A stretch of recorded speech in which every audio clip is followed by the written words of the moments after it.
Alors, camarades des peuples d'Afrique, peuple de Côte d'Ivoire, citoyens du monde, mes chers frères et sœurs, peuple d'Afrique du Sud, du Nord, de l'Est, de l'Ouest, en passant par le centre, soyez salués en vos rangs, grades et qualités, chers camarades peuples d'Afrique. Je vais vous demander ici très rapidement de partager au maximum cette vidéo, de la mettre partout à travers le monde entier, autant que faire se peut. Frère, Yoroman, vous savez, quand on est à 4 mois des élections, tout au plus 4 mois des élections, vous voyez qui est en train de radoter. L'Union européenne s'est déportée sur le président Gbagbo, qui a refusé de les recevoir. Mamadou Doumbouya est en Côte d'Ivoire. Et c'est pourquoi il est là-bas. Les États-Unis veulent rentrer en guerre contre l'Iran. Chers camarades d'Afrique, on va vous expliquer de quoi il s'agit. Je vais vous demander si vous avez le maximum de partage. Maximum de partage. Lisa, merci. Maximum de partage, chers camarades d'Afrique. Alors, sans plus tarder, le décor étant suffisamment planté, nous allons donc démarrer notre vidéo de ce mardi 17 juin 2025. Alors, chers camarades d'Afrique,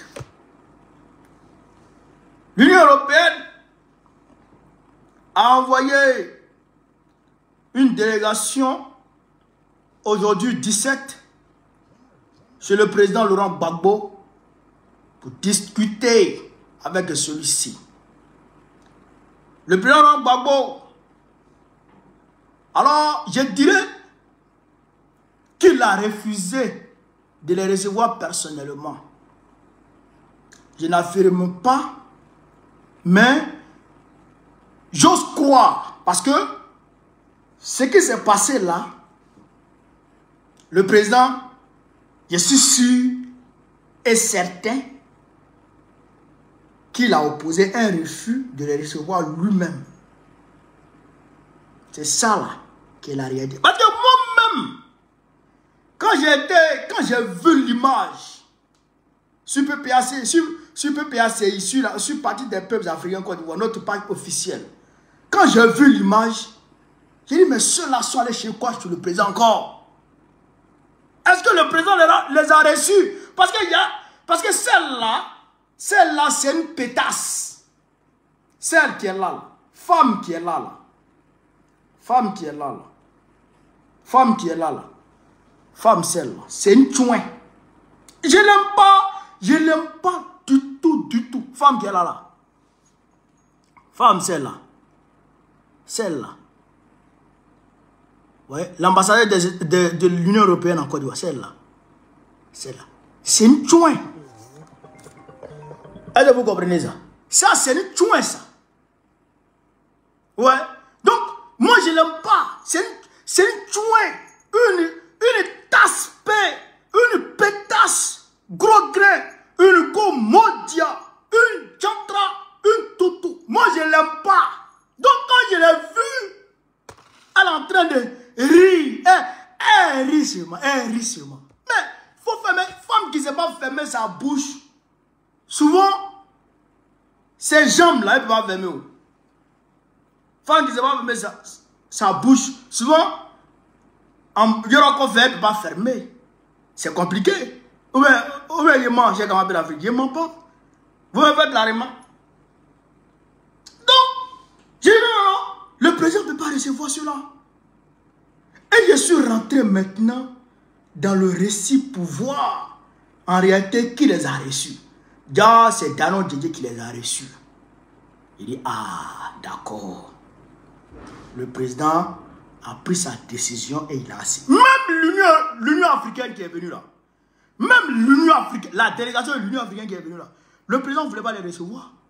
Mais comme c'est des frères africains, il dit, bon, je vais les recevoir en tant que frères africains. Mais je ne les reçois pas pour attendre quelque chose d'eux. Parce que je sais qu'il les envoie. Voilà la position du président. Donc, les Ouarawara de l'Union européenne là, qui sont arrivés, et dit, moi je ne reçois pas ça. Je n'ai rien à leur dire. Est-ce que vous comprenez ça? Écoutez ce qui s'est passé quand on fait. Parce qu'il faut qu'on vous parle. Il faut qu'on parle, il faut qu'on parle.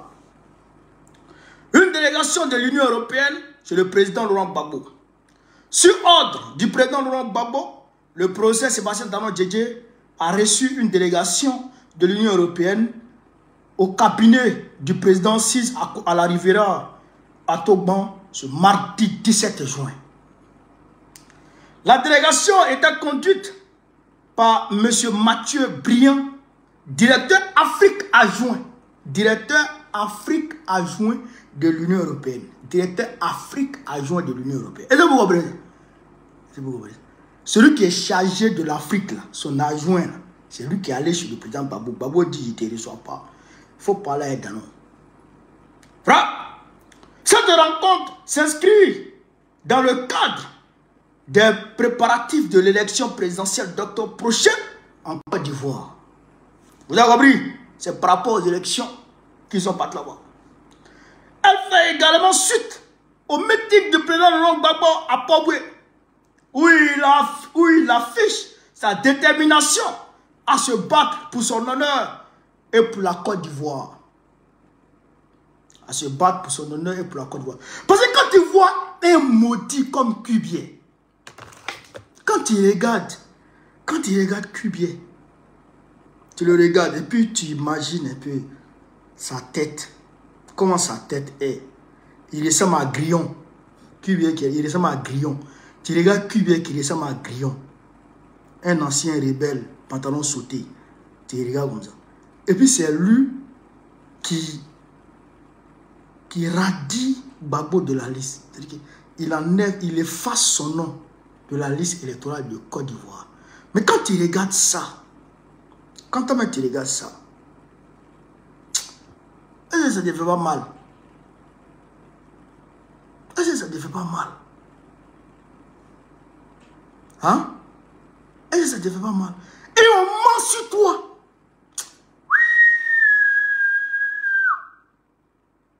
Partisan. On ment sur lui. On dit c'est un voleur, c'est un braqueur. On dit Gbagbo a braqué. C'est-à-dire que et vous comprenez, souvent moi, quand je m'assois, je réfléchis. Souvent mon corps chauffe. Mon corps chauffe. Tellement que je réfléchis, mon corps chauffe. Comment on peut dire, des hommes peuvent dire, un président de la République a pris des armes pour aller à une banque, pour tirer, casser la porte de la banque, et puis rentrer, aller voler l'argent, et puis voler cafetière, voler cafetière, pour sortir ça. Cafetière là, il va me voir ça. Cafetière là, il va me voir ça. Facebook, mettez le cœur, Facebook, mettez le cœur.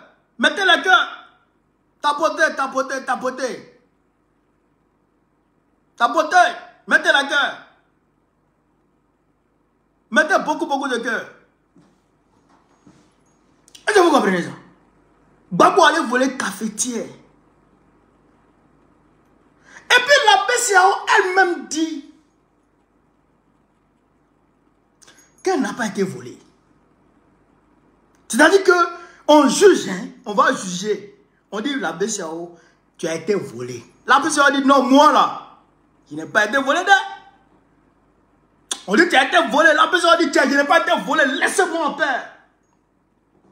Et on dit, bon, quand tu dis que tu n'as pas été volé, il faut écrire. pour dire que je n'ai pas été volé. Et la BCAO écrit, moi la BCAO, je n'ai pas été volé, laissez-moi en paix. Malgré ça, il condamne le gars pour la BCAO qui a été braquée.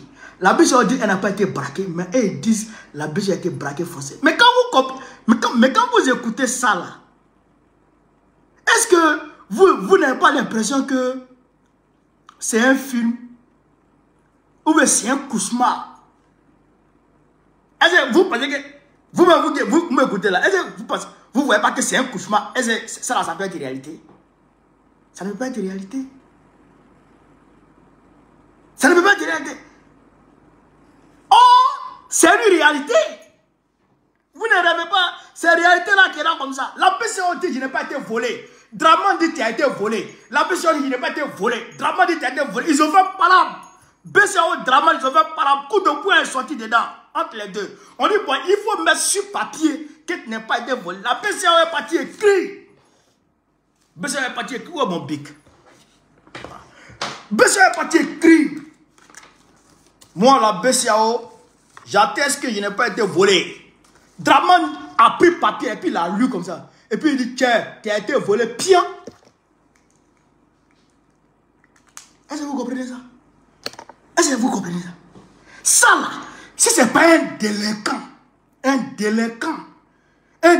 de la pire espèce. C'est-à-dire que un délinquant congénital. C'est-à-dire que un délinquant par excellence. Non. Oui, excellence. Mais un délinquant, frère, de naissance. Il est né délinquant. Son père était délinquant. Donc, son père lui a transmis sa délinquance. Sa mère était délinquante, elle a ajouté un peu dessus. Sinon, vrai,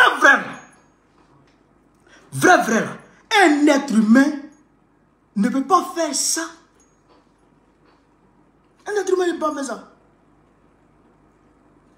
Est-ce que vous comprenez ça? Un être humain ne peut pas faire ça. Et il regarde Gbagbo. Et il dit il est condamné. Et puis il dit il n'est plus candidat. Il est condamné.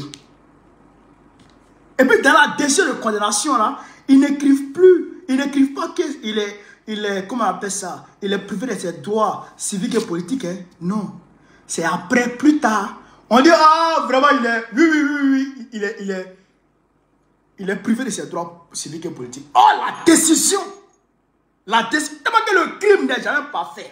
Ils ont fait le crime, mais ils ont oublié d'écrire. Parce que quand quelqu'un, on doit priver quelqu'un de ses droits civiques et politiques, c'est-à-dire que toucher son identité, il faut que ça soit une décision de justice. Il faut écrire. Ce n'est pas par déduction. On ne dit pas, comme tu es condamné, donc on déduit que tu es privé de tes droits civiques et politiques. Non, c'est pas comme ça. On doit écrire. Mais le juge même qui a condamné Gbagbo à 20 ans a omis d'écrire dans la décision que tu es privé de tes droits civiques et politiques. Alors qu'ils n'ont pas écrit ça, ils l'ont quand même retiré de la liste. Et quand Gbagbo a saisi la Cour africaine des droits de l'homme et des peuples, ils disent non. C'est le ministère de la Justice qui a dit qu'il est privé. Mais où est la décision de justice qui le prive? Il n'y en a pas.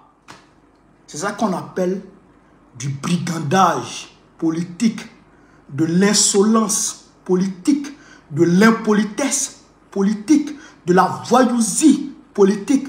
Draman est insolent, il est impoli, il est mal élevé, il est mal éduqué. Draman, c'est un vieux mal élevé, un vieux mal éduqué, un vieux waworo, un vieux kodjougou. Et donc, ces tentacules, comme Koulibaly Kubier, qui exécutent ses ordres machiavéliques, démoniaques, sans réfléchir, auront affaire à nous.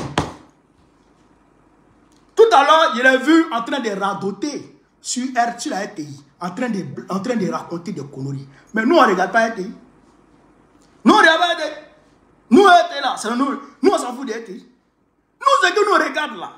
C'est que nous regarde là. Gbagbo n'a qu'à donner le mot d'ordre. Gare à eux. Le jour que Gbagbo va donner le mot d'ordre, ils vont comprendre de quel bois les Ivoiriens se réchauffent. Ils vont comprendre de quel bois les Ivoiriens se réchauffent. Donc, comme ils savent que Gbagbo est déterminé à se battre pour son honneur, pour laver son nom, parce que ce n'est pas un voleur, c'est Dramane qui est voleur. Ce n'est pas un délinquant, c'est Dramane qui est délinquant. Ce n'est pas un braqueur, c'est Dramane qui est braqueur. Ce n'est pas un déstabilisateur, c'est Dramane qui est déstabilisateur. C'est un terroriste, un voyou, un tyran insolent. Dramane qui est ouvert, c'est un voyou.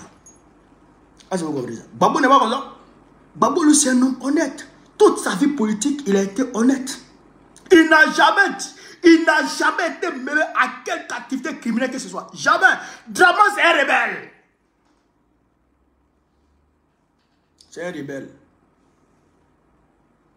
Est-ce que vous comprenez? C'est un rebelle. Un terroriste. Gros grain. Dramane, vous voyez. Donc, Gbagbo n'est pas dans ça. Il est blanc comme neige dans toute sa vie politique. Donc, on ne peut pas accepter. Jamais on va l'accepter. Au grand jamais on va l'accepter. Qu'on retire, qu'on écarte, qu'on exclue Gbagbo aussi facilement comme ça. Non, on ne peut pas accepter ça. On préfère arrêter la politique et puis aller au champ. Ça veut dire qu'il est mieux d'arrêter la politique totalement et puis d'aller au champ que d'accepter cette injustice qui est faite à Gbagbo. Jamais de la vie on va donner ça. Pourquoi? Pourquoi on va donner ça? Jamais de la vie. Donc, l'Union européenne est venue voir Gbagbo. Vous comprenez ça? Donc, il dit, le président Gbagbo dit, il va se battre. Donc, ils sont venus le voir, pour discuter avec lui par rapport à son discours de Paboué, où il a dit qu'il va se battre pour son honneur et pour la Côte d'Ivoire. Donc, l'Union européenne est venue le voir pour discuter avec lui, oui, pour voir comment est-ce que, voilà, comment est-ce que ils vont arranger la situation, comment est-ce que Laurent Gbagbo ne va pas appeler les gens dans les rues, comment est-ce que ceci, comment est-ce que cela. Donc c'est ça, ils sont venus voir Gbagbo. Alors Gbagbo dit nous, moi, je n'ai rien à vous dire encore. Je vous ai déjà tout dit. Danon, ce que je t'ai dit là, il faut leur dire ça. Et puis un point à la ligne. Ils sont allés voir Danon Didier, le PEX, le ministre Danon Didier. Danon Didier leur a dit ce que Gbagbo lui a dit de leur dire. Mais ils ont sorti de l'entretien. Mais ils n'ont même pas pu, frère, ils n'ont même pas pu donner leur point de presse.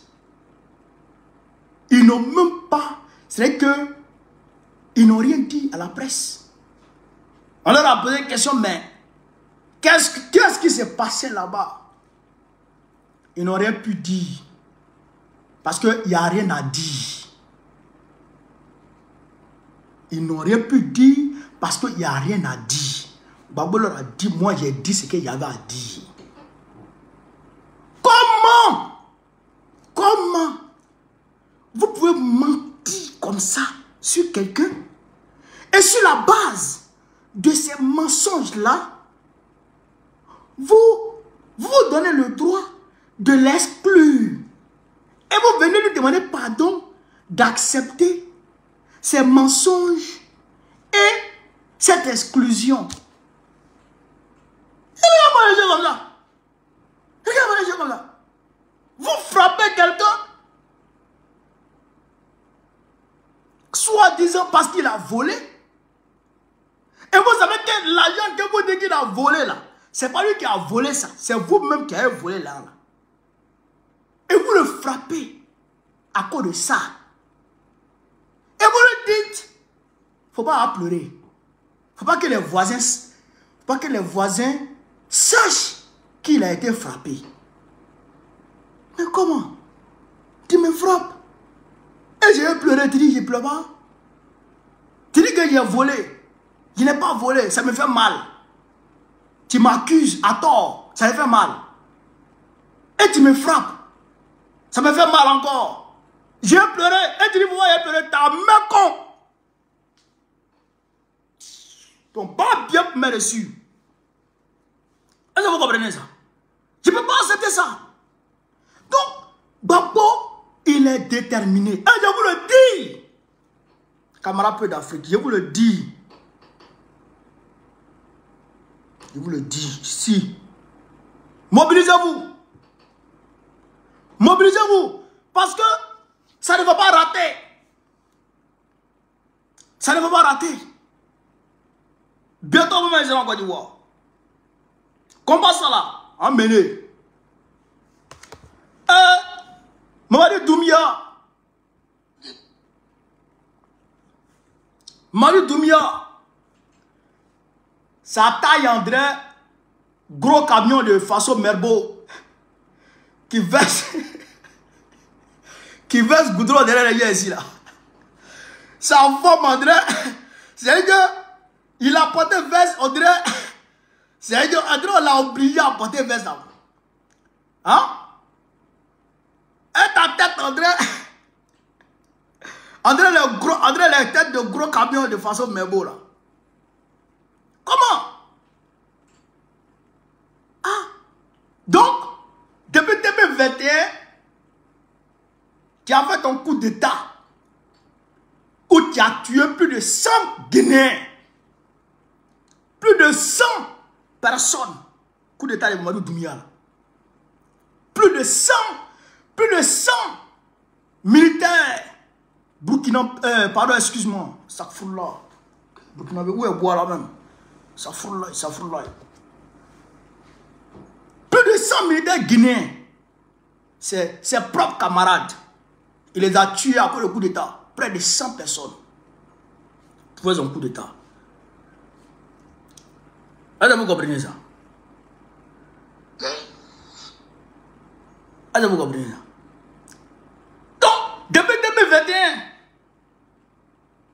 tu n'es pas venu en Côte d'Ivoire pour venir voir ton maître Dramane. Tu n'es pas venu en Côte d'Ivoire pour venir voir ton père Dramane. C'est à 4 mois de notre élection que tu t'amènes gras. C'est-à-dire que quand tu vois Mamadou Doumbia marcher, quand tu sais que ça là, c'est un amas de muscles sans cerveau. Un amas de muscles sans cerveau. Un homme tonton, un homme lalo, un homme déréglé, un homme déséquilibré. Frère, un homme dérangé dans la tête. Yoroman.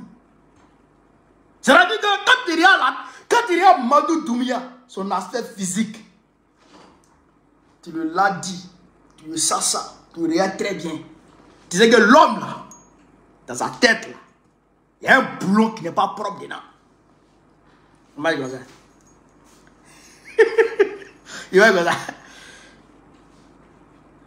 L'argent des Guinéens, il prend ça, il distribue ça aux influenceurs, aux influenceuses. Makosso a élu domicile en Guinée. Makosso a élu domicile en Guinée. Tu vois que Mamadou Doumbia donne l'argent aux gens.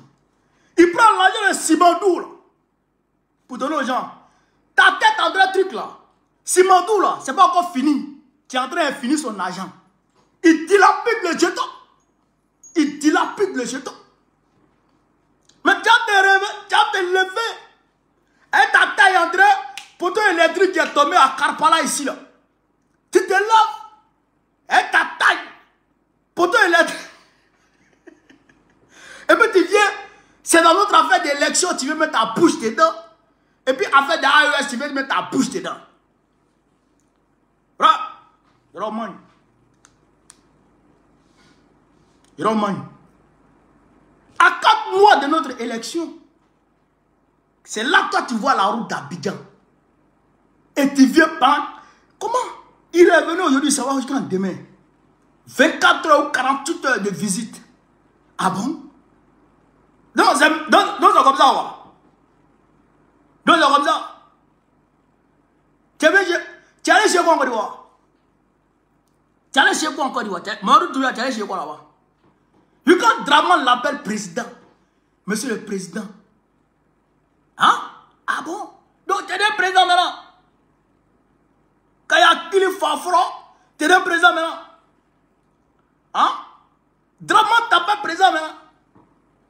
Frère, c'est ce que Touré qui nous a dit. Ce que Touré dit. Le jour, peuple de Guinée, vous allez voir l'impérialisme applaudir, c'est que je vous ai trahi. Mamadou Doumbouya, il a trahi le peuple guinéen. Il a trahi le peuple guinéen, c'est un traître. C'est un traître. C'est-à-dire que, frère, mais c'est le sosie de Damiba. C'est le jumeau de Damiba.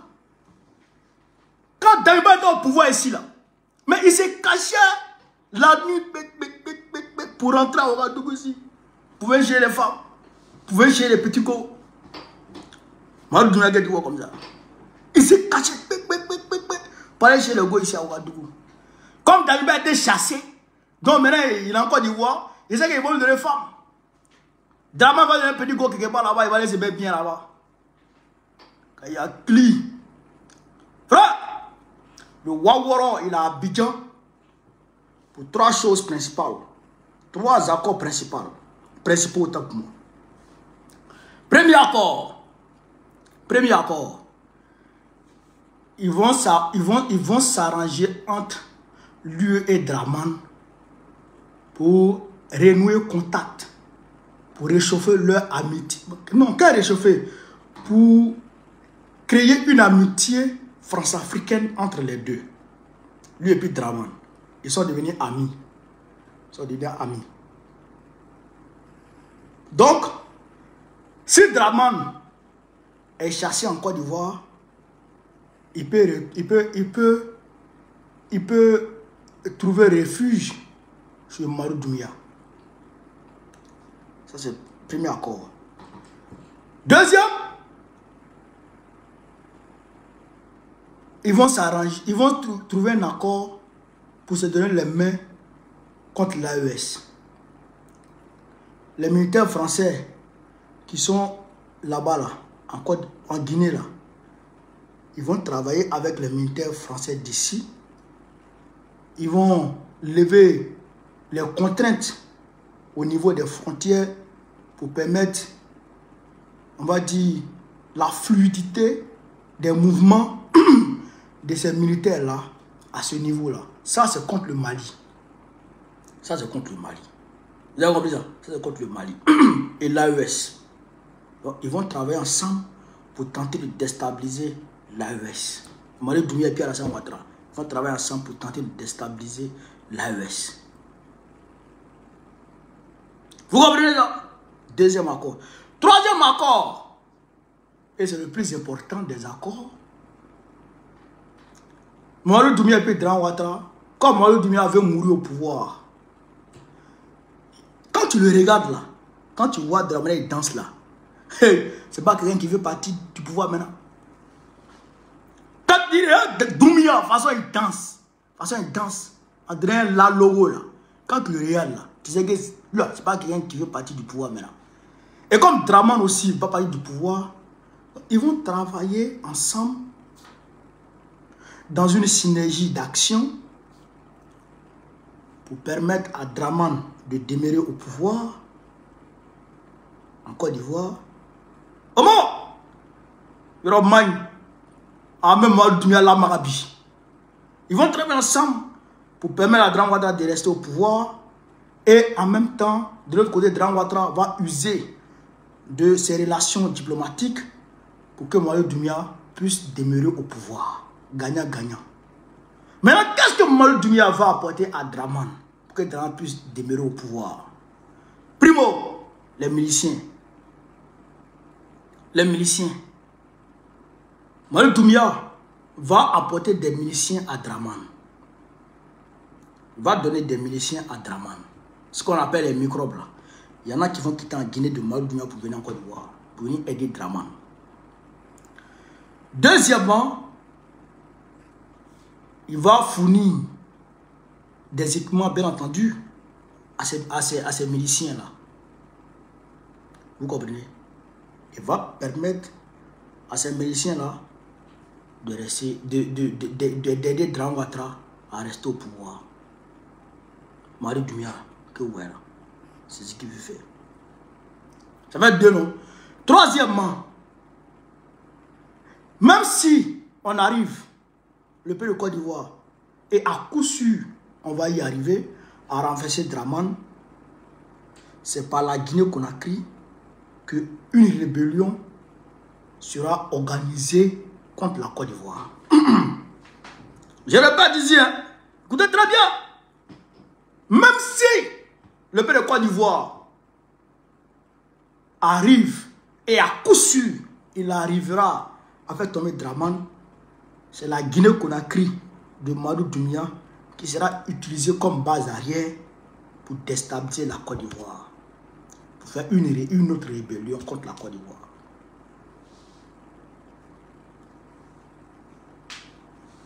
Vous avez compris? Voilà pourquoi Mali Doumbia est en Côte d'Ivoire aujourd'hui. Voilà pourquoi il est en Côte d'Ivoire. Il n'est pas là-bas pour rien.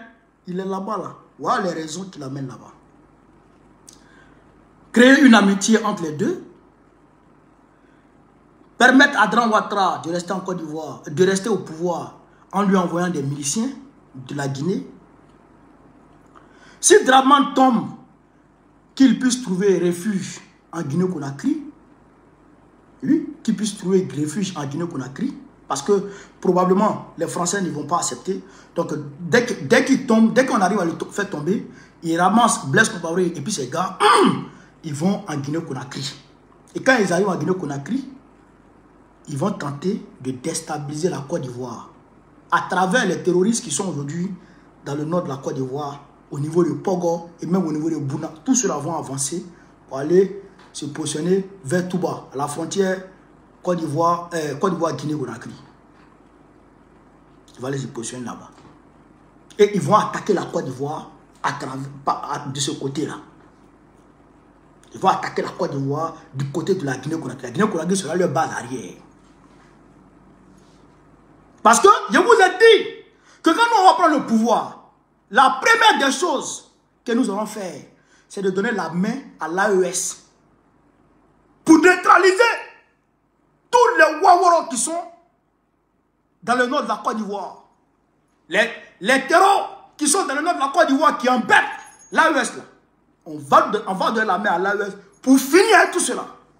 Mais eux, ils ont calculé. Eux, ils ont calculé. Ils savent que Draman va tomber.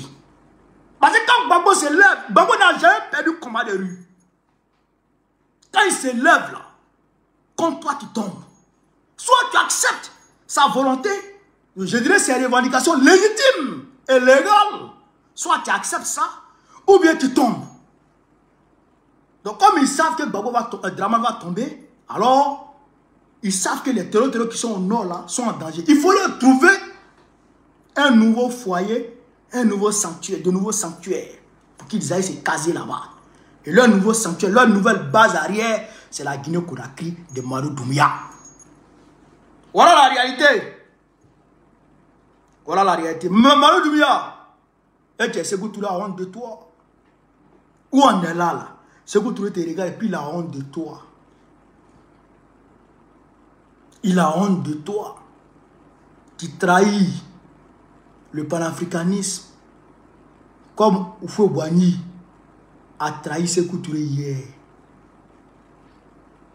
Comme Oufo Boigny a trahi Kwame Nkrumah hier.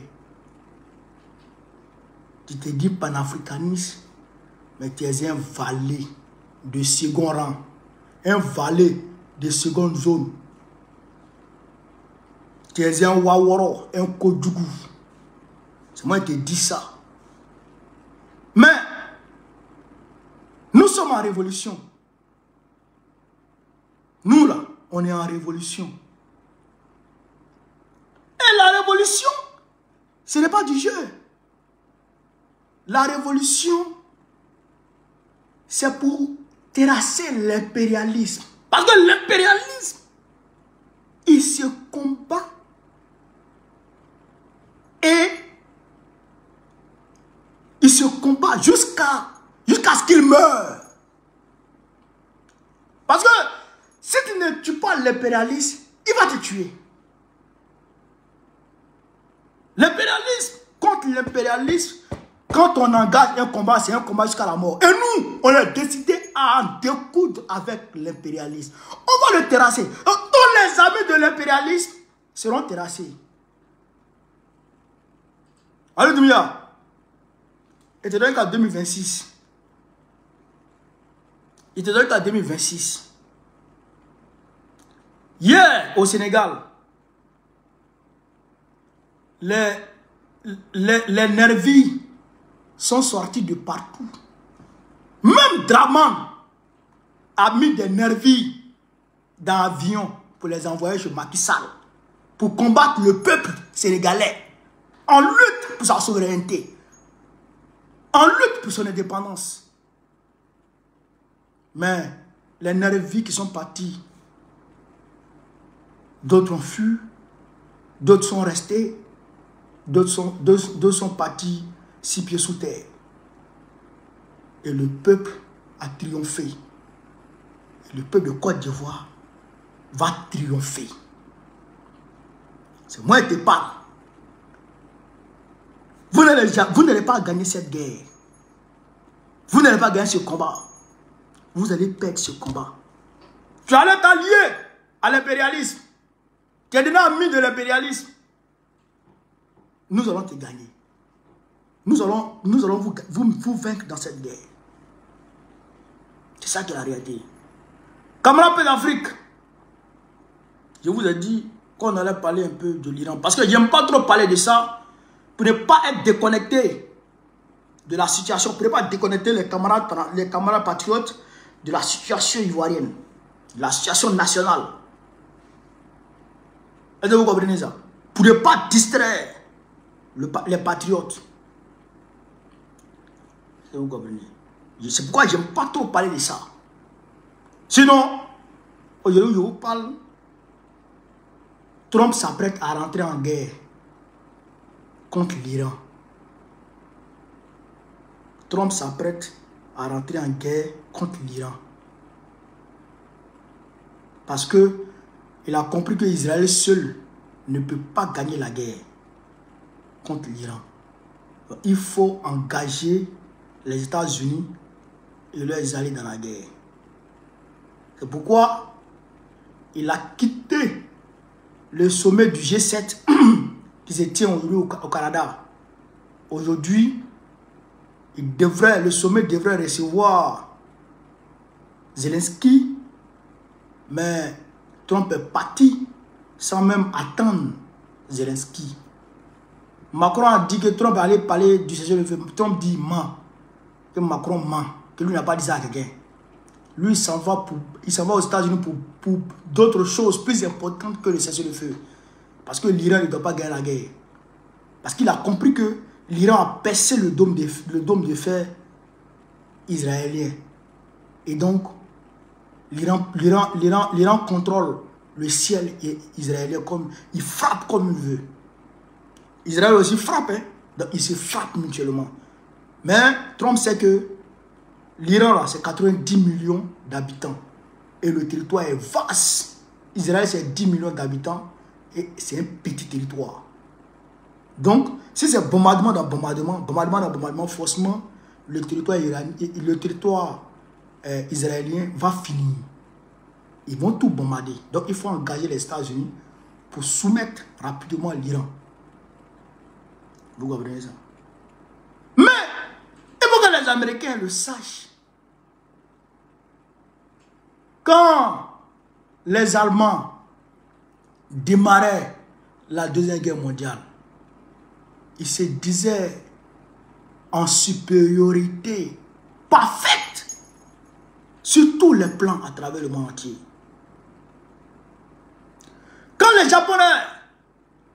décidait de frapper les navires américains à Pearl Harbor, les Japonais se disaient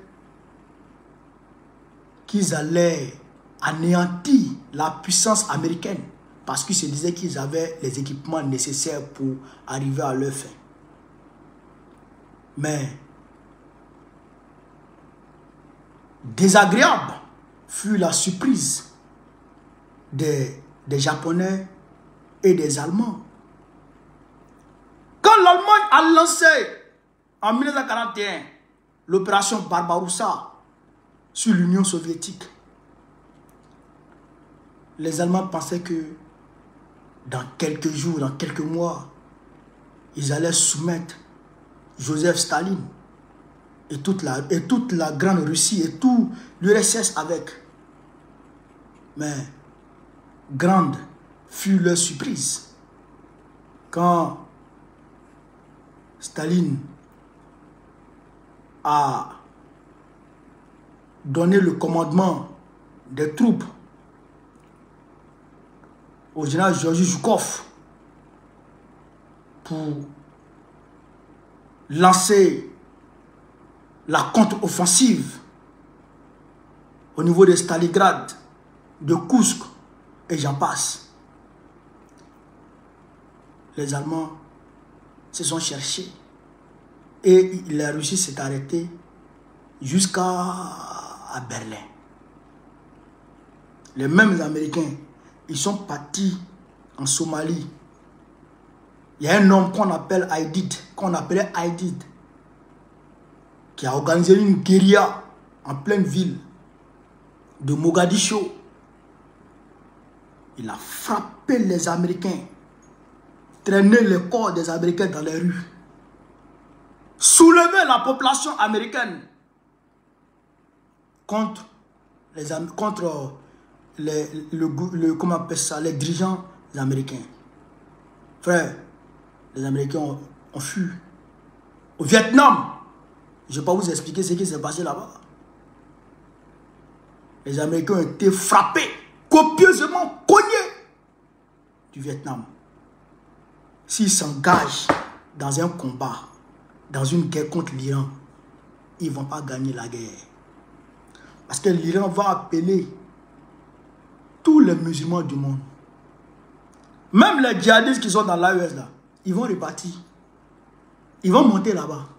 Ils vont monter là-bas pour aller aider l'Iran à combattre les Américains. Si les Américains s'amusent à rentrer dans cette guerre, ils ne vont pas croire. Trump, il n'a pas dit les bêtes. Ils ne vont pas croire. Mais en Afghanistan, l'Union soviétique a perdu la guerre.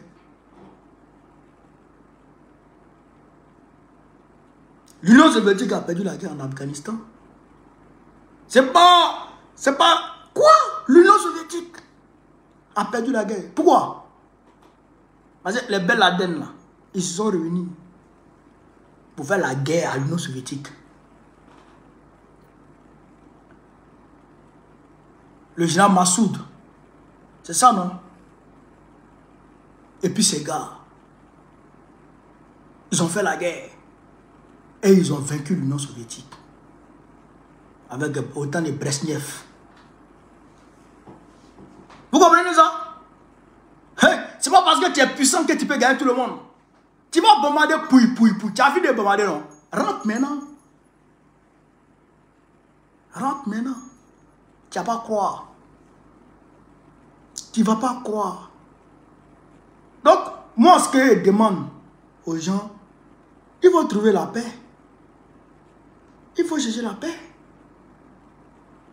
Je ne comprends pas. Israël. Toi, tu as l'arme nucléaire. Et tu ne veux pas que l'autre ait l'arme nucléaire. Parce que selon toi, c'est contre comment on appelle ça? C'est un risque existentiel pour toi. C'est une menace existentielle pour toi. C'est-à-dire que si l'autre a l'arme nucléaire, toi tu es voué à disparaître. Parce que selon toi, l'autre ne t'aime pas. Mais est-ce que toi tu l'aimes?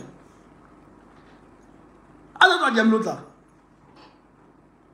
Mais les Israéliens appellent les Arabes les animaux. C'est le nom qu'ils attribuent aux Arabes, les animaux. Des racistes. À Londres, la dernière fois, c'est la semaine dernière, il y a des rabbins juifs qui ont manifesté contre l'entité. Des rabbins ont manifesté à Londres contre l'entité. Est-ce que vous comprenez ça?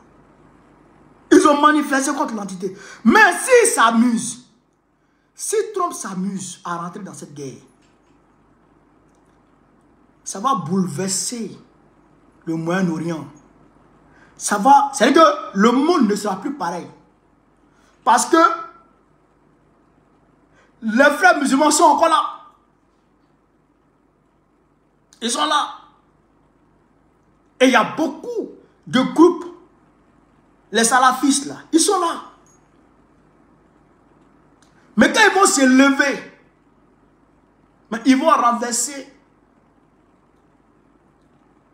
les princes que vous voyez, les ouréoué qui sont corrompus là. Les Ben Saïd, les Ben, comment on appelle ça? Mohamed Ben Suleiman, le voilà, Ben MBS de l'Arabie Saoudite là. Mais ils vont les renverser tous. Et quand ils vont les renverser, mais ils vont refuser de vendre le pétrole comme ils l'ont fait en 1976 lors de la guerre de Kippour qui a opposé Israël à l'Égypte de Sadat et la Syrie. Ils ont refusé de vendre. Ben Salman Messi, ils ont refusé de vendre le pétrole. Ce qui a contraint les Américains à demander aux Israéliens de quitter le Sinaï. Le pétrole est une arme. S'ils ont brandi cette arme contre l'Europe, contre l'Occident, la Russie va suivre conformément à l'accord de l'OPEP. L'organisation des producteurs de pétrole. L'organisation des producteurs de pétrole. Conformément à l'accord de l'OPEP, aux accords de l'OPEP, la Russie ne va pas augmenter sa production de pétrole. Et il faut rappeler d'autres choses. La Chine se verra contrainte de rentrer dans cette guerre. Pourquoi? Parce que 40% du pétrole chinois vient de l'Iran. 40%. 40%. Est-ce que vous comprenez ça? 40% de l'énergie que consomme la Chine vient de l'Iran. Est-ce que vous comprenez ça? Donc, si vous attaquez l'Iran, vous privez la Chine d'office de son pétrole, de son alimentation, de son approvisionnement. Vous privez la Chine de son ravitaillement. Donc, c'est une catastrophe mondiale que les gens sont en train de créer.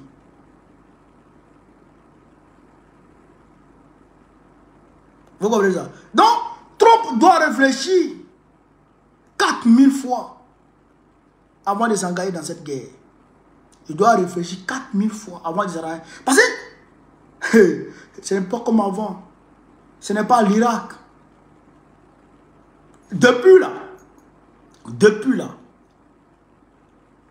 Israël dit qu'ils ont frappé les installations nucléaires de l'Iran. Mais l'Organisation mondiale de l'atomique dit qu'elle n'a pas constaté d'augmentation de radiation dans cette zone. Donc ça veut dire que les installations de production de la bombe nucléaire de l'Iran n'ont pas été touchées. Donc il faut descendre sur terre pour aller toucher ça. Mais qui va descendre pour aller là-bas? Qui va descendre pour aller là-bas? Et les Iraniens aujourd'hui, ils profitent de la situation pour accélérer le processus. Ils profitent de la situation pour accélérer le processus. D'ici ce brouhaha va passer, si jamais on n'arrivait pas à une guerre totale, d'ici ce brouhaha va passer, ils finiront de mettre en place leur bombe atomique. Est-ce que vous comprenez ça? Et si jamais ils sont acculés, qu'ils rentrent, que les États-Unis rentrent, et qu'ils veillent à tout prix accéder à ce site, aux installations de production de bombes atomiques de l'Iran, et que avant qu'ils n'atteignent ce lieu-là, ce site-là, que l'Iran finisse la conception de sa bombe et que c'est prêt avant que les Américains n'atteignent ce lieu, et que l'Iran est acculé, et que l'Iran est dévasté, et que l'Iran est martyrisé, et que l'Iran est meurtri, comme ils ont tué les gens en Irak ou en Libye, et que les Iraniens regardent, ils sont capables d'envoyer la bombe. Et s'ils envoient la bombe, ça va frapper les Américains en plein cœur. S'ils ont frappé l'Amérique, ils vont se souvenir de ce qui s'est passé au Japon. Ils vont se souvenir de ce qu'ils ont fait à Hiroshima et à Nagasaki. Frère, je demande aux peuples occidentaux de se lever, de se mobiliser et de barrer la route à leurs dirigeants va-t-en-guerre. Il faut barrer la route aux dirigeants va-t-en-guerre. Les Macron et autres, là, il faut leur barrer la route. Parce qu'en réalité, les Américains sont quelque part obligés de rentrer dans cette guerre. Ah, puisque c'est eux qui ont demandé à l'Iran de frapper. Ils se sont cachés derrière, je dirais, un écran de fumée. Mais tout le monde sait qui est derrière Israël. Tout le monde sait qui a demandé à Israël de frapper. Tout le monde sait. Tout le monde sait. Donc, chers camarades, voilà un peu ce que je voulais vous dire sur l'actualité internationale. En tout cas, cette nuit, ils sont en train de se frapper encore.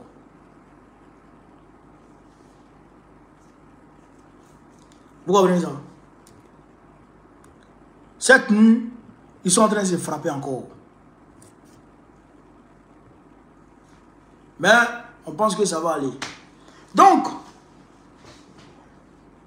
je récapitule rapidement. Doumbouya, il est en Côte d'Ivoire, c'est pour nous emmerder. Ça, par rapport aux élections d'octobre, il est dans le camp de Dramane Ouattara et la France. Voilà. L'Union européenne est venue dans son oué, le président dit qu'il ne veut pas. Nous, on est gamés. On attend le 22. Dramane n'a qu'à dire des candidats seulement. Nous, on attend ça seulement. C'est ça seulement qu'on attend. On n'attend pas autre chose. Hein. On attend le 22. Il n'a qu'à dire des candidats seulement. C'est ça qu'on attend. Alors, sur ce, vive l'Afrique libre. Vive le panafricanisme. Vive tous les présidents panafricains. Gbagbo, président de Côte d'Ivoire, en octobre prochain. Inch'Allah. Partagez au maximum la vidéo.